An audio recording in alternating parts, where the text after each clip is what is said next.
Bueno, hola, ¿qué tal? Buenas tardes, buenos días. ¿Cómo están? ¿Cómo fue esa semana?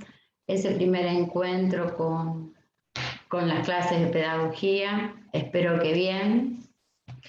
Bueno, para iniciar la clase de hoy me gustaría poder retomar algunos conceptos que me hicieron algunas consultas en el foro. Y de paso podemos hacer como un repaso de lo que ya vimos, ¿no? La clase anterior empezamos a trabajar sobre esta conceptualización sobre qué era la educación. En esa conceptualización pudimos ver la educación desde distintos puntos, desde la etimología, desde su relación con la sociedad, en el sentido de, dijimos que era una práctica social. Tal vez no quedó muy claro la definición que di, porque hubo varias consultas.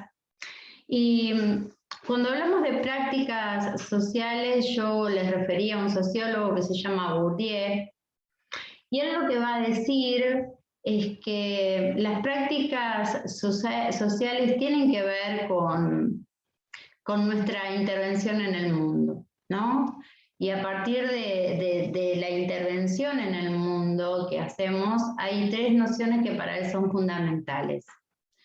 Ya las estudiarán con mayor profundidad, pero digamos que esas tres nociones son hábitus, es capital y es campo. Entonces, ¿qué va a decir este sociólogo? El hábitus son nuestros sistemas de percepción, ¿no? Es decir, es un sistema de estructuras que cada uno de nosotros tenemos, se conforman en nosotros, ¿sí? Como marcas a través de nuestra historia de vida, que nos permite poder no solo tener una percepción de lo que vemos, sino actuar en el mundo, ¿no? Entonces, Bourdieu va a decir que según nuestro hábitus, es la manera en que nosotros podemos movernos y podemos reaccionar en un campo social. Un campo social es un espacio en donde hay en juego lo que él va a llamar un capital, es decir, hay en juego algo. En este caso, hablando de educación, podríamos pensar en un capital cultural, ¿no? Y entonces está en juego en ese espacio ese capital cultural. Y depende de nuestro hábitus, cómo nosotros nos vamos a mover, qué estrategias vamos a utilizar para poder poseer ese capital. Porque Bourdieu va a decir que se trata de un juego en el campo social de quien posee ese capital y quien desea poseerlo, ¿no? Entonces, en la educación, por eso hablamos de práctica, la educación como una práctica social.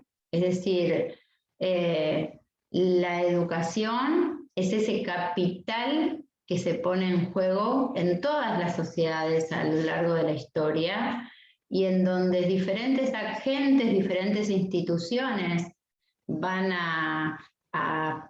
digamos, a jugar sus estrategias dependiendo de su hábito, dependiendo de sus sistemas de percepciones, ¿sí? De sus estructuras estructurantes, ¿sí? Las definiciones son mucho más complejas, pero quedémonos con esto, ¿sí?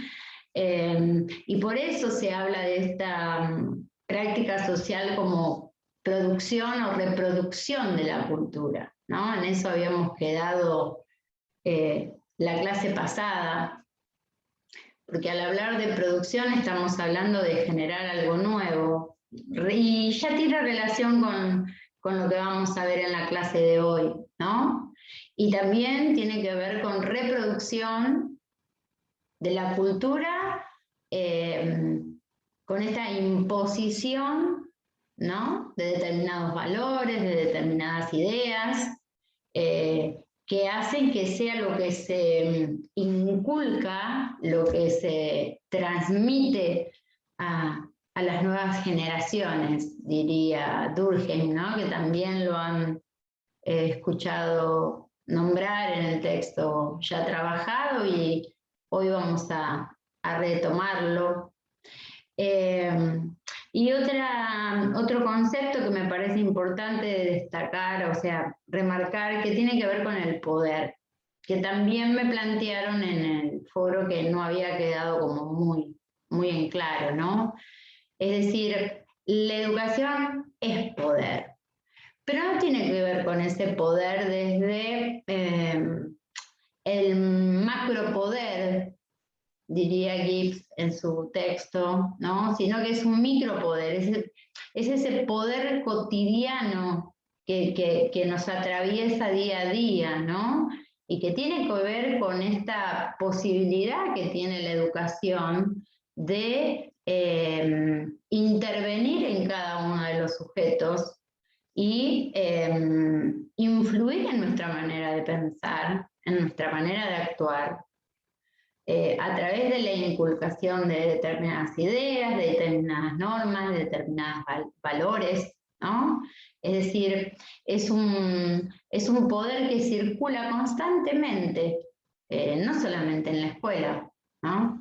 En distintos ámbitos, pero bueno, nosotros focalizados en lo que tiene que ver con la educación, hacemos foco en eso, ¿no? Entonces es el poder de la educación desde esa mirada, ¿no? Como ese poder, esa capacidad que tiene de influir sobre los individuos, no ejerciendo, digamos, una coerción sobre el otro, ¿no?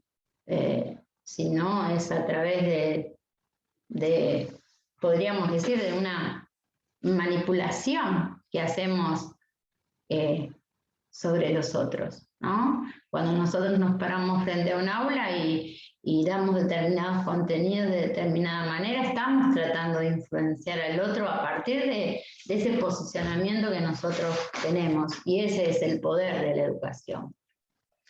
Bueno, espero que quede como un poco más claro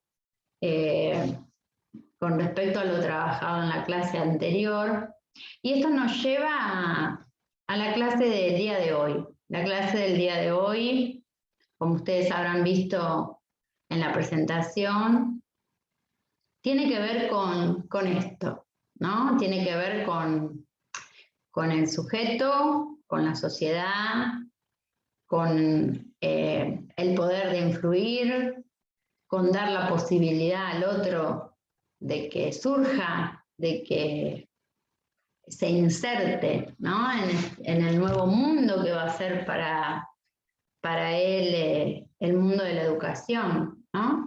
Y ahí ya hay algo del texto de Aguilar que se vincula con esto, ¿no? Y los dos textos que tienen como bibliografía para esta semana hablan de esto, ¿no? ¿Qué pasa, qué ha pasado con las sociedades, con sus transformaciones y sus cambios y la educación, ¿no? ¿Cuál es el equilibrio o no, o la tensión que se da entre ese proceso que se llama educación y que nos atraviesa, ¿no? Como individuos, como sujetos, pero también como integrantes de un grupo que es la sociedad en la que convivimos. Por eso, para empezar, yo les había dejado a ustedes algunas definiciones de educación. Me parece interesante volverlas a traer, ¿no? Y distintos personajes importantes, hombres y mujeres importantes que vamos a ir viendo que han influido en nuestra educación. La primera definición que yo les traje fue la de Rousseau. Esta definición dice: la única costumbre que hay que enseñar a los niños es que no se sometan a ninguna, ¿no?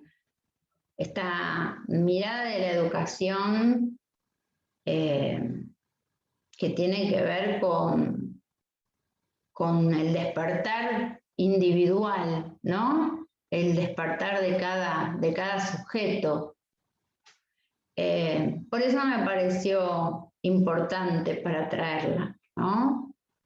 La segunda definición dice Immanuel Kant: tan solo por la educación puede el hombre llegar a ser hombre.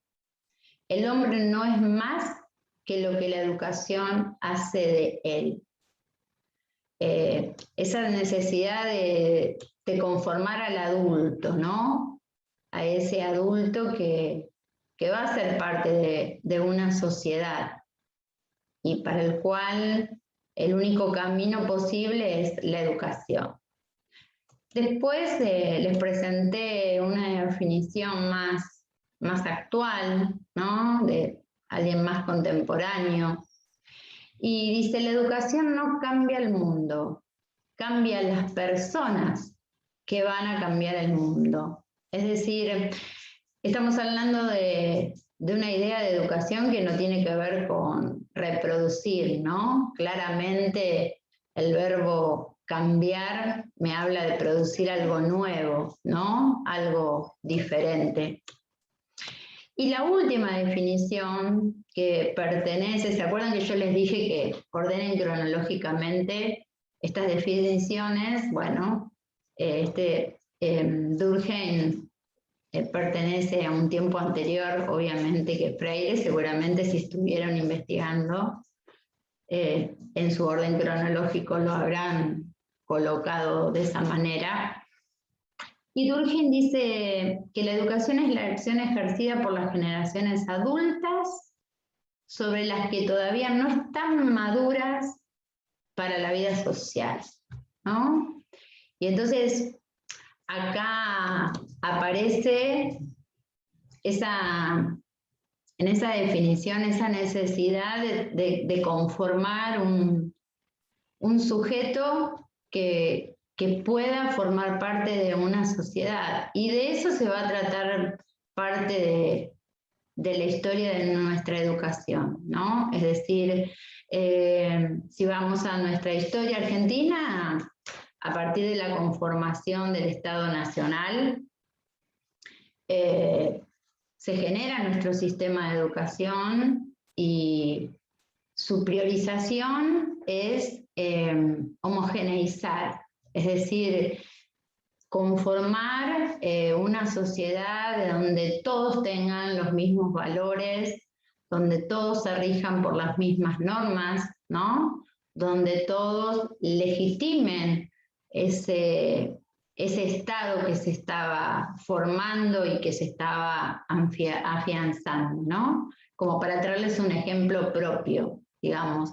La educación tenía que fortalecer la conformación de las sociedades. Ese era en algún tiempo digamos, el objetivo principal de por qué educar, ¿no? Y entonces es como que la subjetividad, el sujeto como ser autónomo, estaba como corrido de la mirada de la educación. Y ese es el otro punto, ¿no? Yo por eso tenía un gráfico muy simple que está en la clase, en donde habla de estos tres elementos, ¿no? El sujeto, la sociedad y la educación. Tal vez le tendría que haber puesto algunas flechas porque es como que se va poniendo en distintos momentos históricos, se va poniendo alguno de estos elementos como prioritario, ¿no? La sociedad, el sujeto, la sociedad. Y en ese ir y venir es que la educación está ahí en el medio, ¿no? ¿Hacia qué apunta hacia la reproducción para mantener la sociedad tal cual está, apunta al sujeto para desarrollar su autonomía, su libertad de pensamiento, ¿no? Y eso depende de qué sociedad queremos formar y de qué tiempo estamos hablando. Bueno, los voy a dejar acá y antes digamos, de cerrar, los invito a que, bueno, a que lean una frase, un fragmento de Frigerio que habla sobre qué es la subjetividad, ¿no? ¿Qué es lo que somos más allá de ser miembros de una sociedad, ¿no? O qué necesitamos ser. Así que bueno, los invito a que se tomen su tiempo, a que lean el fragmento, reflexionen y bueno, nos vemos en el próximo video. Hasta luego.